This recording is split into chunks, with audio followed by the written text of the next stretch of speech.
ছাত্ৰ ছাত্ৰীসকল মই এতিয়া তোমালোকক অনুশীলনী 8.2 ত্ৰিকোণমিতি চেপ্টাৰৰ 3 নম্বৰৰ অংকটো মই কৰি দি আছো। ইয়াত দিয়া আছে যদি 10 a plus b equal to square root of 3 আৰু 10 a minus b equal to 1 by square root of 3 তেন্তে a আৰু b উলিওৱা। ইয়াত এটা শৰ্ত দিয়া আছে a plus b 0 ডিগ্ৰীতকৈ ডাঙৰ হ'ব লাগিব আৰু 90 ডিগ্ৰীতকৈ সৰু বা নাইবাতো 90 ডিগ্ৰীৰ সমান হ'ব লাগিব।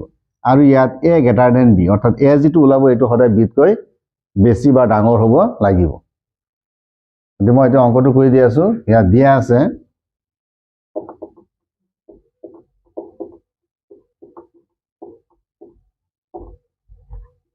10 a plus b equal to square root of 3. ইয়াত 10 a plus b equal to square root of 3 দিয়া আছে। এই square root of 3 টো হ'ল 10 60 ডিগ্ৰী ভ্যালু। এটা মই এনেকৈ লিখিব পাৰো 10 a plus b equal to 10 60 degree. এই 10 60 ডিগ্ৰী ভ্যালু হ'ল square root of 3। গতিকে square root of 3 পৰিৱৰ্তে মই লিখিলো 10 60 ডিগ্ৰী। এইটো 10 আৰু এইটো 10 কেনসেল গ'ল। এতিয়া ইয়াত থাকিল a plus b equal to 60 degree. মই ধৰিলো এইটো সমীকৰণ নম্বৰ 1। আকৌ দিয়া আছে 10a minus b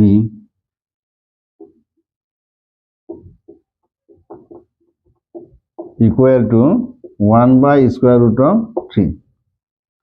এইটো মই লিখিব পাৰো 10a minus b equal to 1 by square root of 3 equal to 10 30 degree. গতিকে এতিয়া মই ইয়াত 10 a 10 মই কেনসেল কৰিব পাৰো। ইয়াত থাকিল a minus b equal to 30 degree. এটো মই ধৰিলো সমীকৰণ নম্বৰ 2। এতিয়া মই যেহেতু ইয়াত a plus b equal to 60 degree আছে আৰু ইয়াত a minus b equal to 30 degree আছে। গতিকে b টো ইয়াত এটা প্লাসৰ আছে এবাৰ মাইনাসৰ আছে। গতিকে মই ইয়াত 1 plus 2 লিখি দিম। 1 plus 2 এই দুটা মই যোগ কৰি দিম। এইটো আৰু এইটো যোগ কৰিম। a plus b equal to 60 degree a minus b equal to 30 degree equal to এইটো b cancel 2a equal to 90 degree. The a equal to 90 degree divided by 2 equal to 45 degree. এটা a ভ্যালু ওলাইছে 45 degree. এই অঙ্কখিনি মই এতিয়া ইয়াত কৰিম। ছাত্ৰ ছাত্ৰীসকলে ইয়াত চোৱা a এৰ মান সমীকৰণ 1 ত বহুৱাই পাও।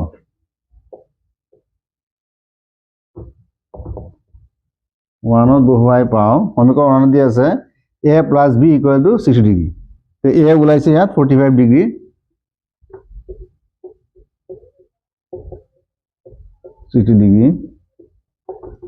b equal to 60 degree minus 45 degree equal to 15 degree. এতিয়া b এৰ ভ্যালু ওলাইছে 15 ডিগ্ৰী। আমি পালো এতিয়া a equal to পালো 45 ডিগ্ৰী আৰু b পালো আমি 15 ডিগ্ৰী। এটো হল আনসাৰ। কিন্তু ইয়াত যেটো শৰ্ত দিয়া আছে এতিয়া মই শৰ্তটো পূৰণ কৰিম। ইয়াত দিয়া আছে a plus b 90 ডিগ্ৰী বা তাতকৈ সৰু হ'ব লাগিব। এতিয়া মই দুইটা যোগ কৰিম 45 আৰু 15 ডিগ্ৰী 60 ডিগ্ৰী। গতিকে a plus b ওলাইছে 60 ডিগ্ৰী। গতিকে 90 ডিগ্ৰীতকৈ সৰু আছে আৰু 0 ডিগ্ৰীতকৈ ডাঙৰ আছে। a greater than b এতিয়া মই ইয়াত চাইছো a এর ভ্যালু হল 45 ডিগ্ৰী b এৰ ভ্যালু হল 15 ডিগ্ৰী। গতিকে a greater than ইয়াত b হৈছে a greater than b হল। গতিকে আমাৰ আনসাৰটো সম্পূৰ্ণ শুদ্ধ আছে। 2 নম্বৰত দিয়া আছে যদি sin x plus y equal to 1 আৰু cos x minus y equal to square root of 3 by 2 আৰু x greater than y x টো সদায় y তকৈ ডাঙৰ হ'ব বা x এৰ ভ্যালুটো y এৰ ভ্যালুতকৈ ডাঙৰ হ'ব আৰু x plus y টো 0 ডিগ্ৰীতকৈ ডাঙৰ হ'ব লাগিব আৰু 90 ডিগ্ৰীতকৈ সৰু বা সমান হ'ব লাগিব। তেন্তে আমি x আৰু y ৰ মানটো উলিয়াব লাগে x আৰু y উলিওৱা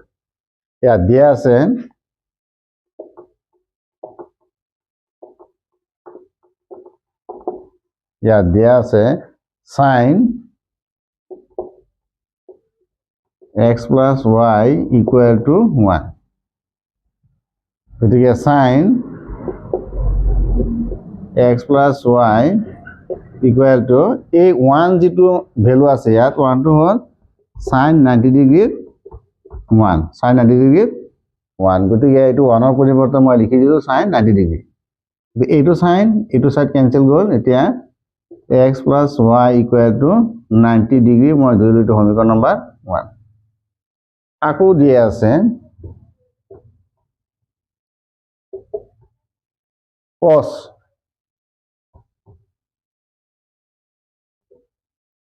x minus y equal to square root of 3 divided by 2 cos x minus y equal to square root of 3 divided by 2 whole cos 30 degree value ইয়াৰ পৰিৱৰ্তে মই লিখিম cos 30 degree অৰ্থাৎ cos 30 degree value hall square root of 3 by 2 এটা মই এটু cos cancel কৰি দিম ইয়াত লিখিম x minus y equal to 30 degree সমীকৰণ নম্বৰ 2 এতিয়া যেহেতু সমীকৰণ নম্বৰ 1 ত প্লাস y আৰু সমীকৰণ নম্বৰ 2 ত মাইনাস y আছে গতিকে মই দুয়োটা যোগ কৰি দিম 1 plus 2 x plus y equal to 90 degree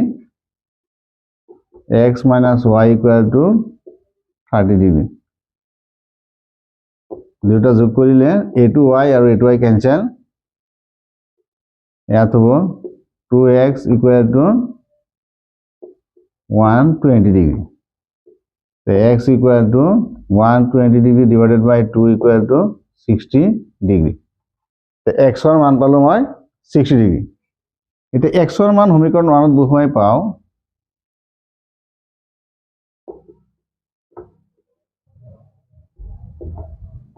বহুৱাই পাও 60 degree plus y equal to 90 degree y equal to 90 degree minus 60 degree equal to 30 degree so y ৰ ভ্যালু ওলাইছে 30 degree আৰু x ৰ ভ্যালু ওলাইছে 60 degree অৰ্থাৎ আমি x পালো 60 degree আৰু y পালো আমি 30 degree এতিয়া মই এই শৰ্তখিনি লৈ চাম x greater than y তো x ৰ যেহেতু ভ্যালু 60 degree আৰু y ৰ ভ্যালু ওলাইছে 30 degree গতিকে x সদায় y টো ইয়াত ডাঙৰ গতিকে এইটো শৰ্ত আমাৰ হৈ গল আৰু x plus y হয় 90 ডিগ্ৰী সমান হ'ব নাইবা 90 ডিগ্ৰী সৰু হ'ব গতিকে x plus y ইয়াত আমি দেখা পালো 90 ডিগ্ৰী গতিকে 90 ডিগ্ৰী সমান হৈছে গতিকে এইটো শৰ্ত আমাৰ হ'ল গতিকে আমাৰ অঙ্কটো কৰা শুদ্ধ হ'ল